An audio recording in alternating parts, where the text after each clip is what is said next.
When I say the devil, I wonder what comes to your mind. Is it like this little red guy with horns and a pitchfork? Is it fire? Like, do you think this is the ugliest guy in the world? Like, who is Satan, the devil, Lucifer? What do you think of? Because I know this, what you think about your enemy determines a lot.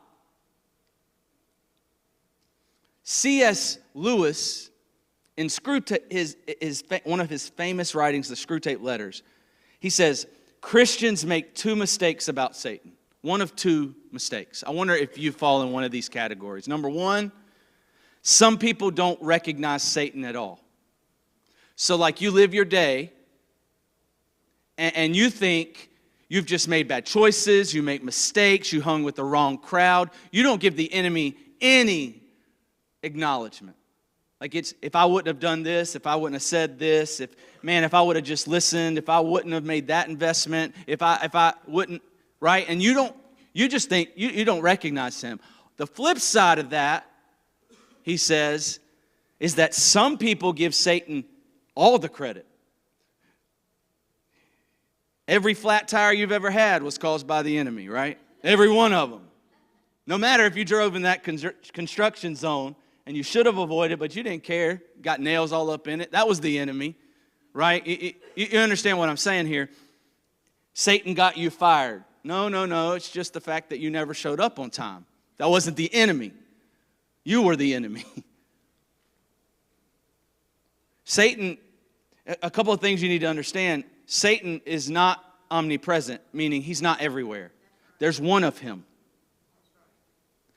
So that every time you think Satan is getting me and Satan's attacking me, probably not. There's a good chance he's not been around you. Now he has minions or demons, if you will, and they are everywhere.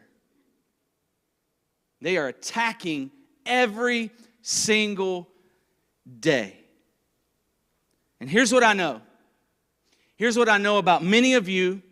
Here's what I know about most people. When you are attacked, when you are facing trials, when life is hard, when things just seem to be piling up and coming against you, if your mind is not right, you will begin losing the battle in life.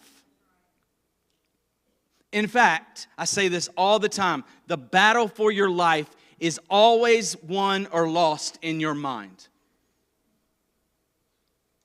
I'm tired of seeing Christians, church people, who come when you come, and you're saved and you play this church game. You put on clothes that you don't normally wear maybe, and you try to look pretty, and you hear the message, and you amen, and you read, and you do all the stuff, but your mind isn't right.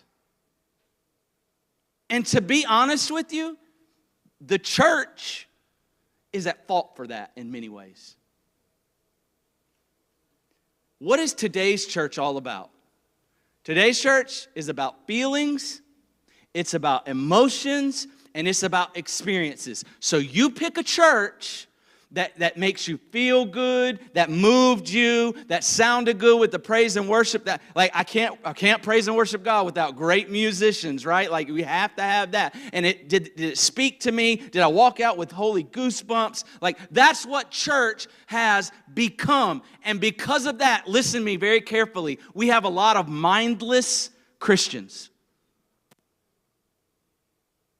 Because the church as a whole is growing based on feelings, emotions, and experiences. So we have all these people sitting in pews and chairs and in buildings who cannot tell you why they believe what they believe, who do not want to talk to anyone about their faith because they're afraid they're not going to know how to defend their faith.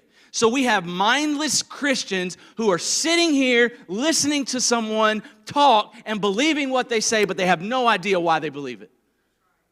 This is Christianity in 2024.